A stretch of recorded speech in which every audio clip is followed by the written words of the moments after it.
现代台语版圣经利未记第27章下元的条例。上主命令摩西，就对以色列人宣布：若有人下特别的愿要献身给上主，伊就照你所估价迄个人的价钱奉献。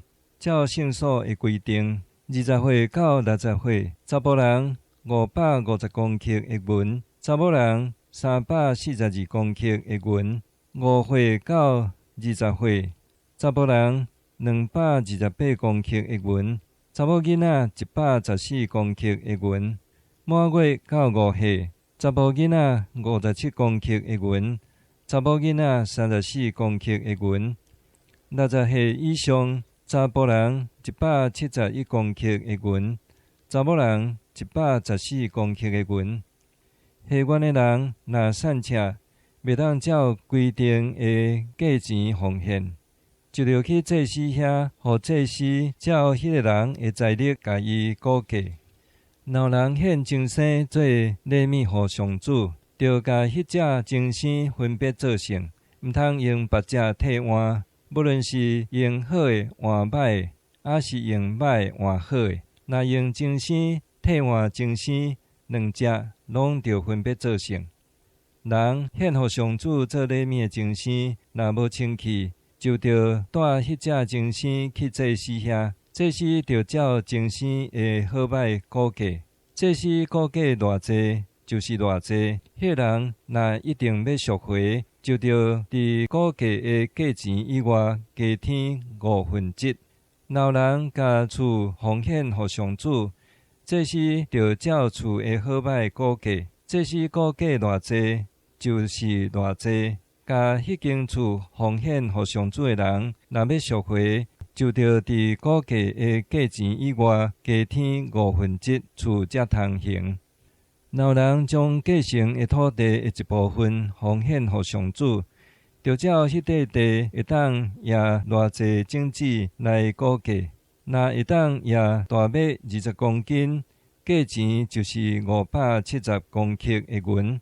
伊若伫运费的年将地奉献予上主，迄块地的价值就是照你估价的价钱。伊若伫运费的年以后奉献，祭司就照迄年到后边运费的年所剩的年数，对原来所估价扣起来。奉献的人若一定要赎回，就着伫估价的价钱以外加添1/5地才通行医。伊若无要赎回迄个地，还是卖予别人，就袂当搁赎回。到运费年，迄个地就永远归上主做祭司的产业。若是伊奉献予上主的地是买来，毋是继承的，祭司就照迄年到运费的年的年数估价迄块地的价钱。迄日伊就照估价的价钱献予上主。到运费的年，迄块地就归予原主，就是继承迄块地的人。祭司就照圣所的工钱估价。头一体的精生，无论是牛还是羊，已经归予上主，袂用得搁献予上主。若是头一体的精生无清气，就着照估价的价钱加1/5赎回。若无要赎回，就着照估价的价钱加卖掉。若有人将伊所有的永远献予上主，无论是人是精生，还是继承的土地，拢袂用得卖，嘛袂用得赎回。伊献的是至圣，永远归上主。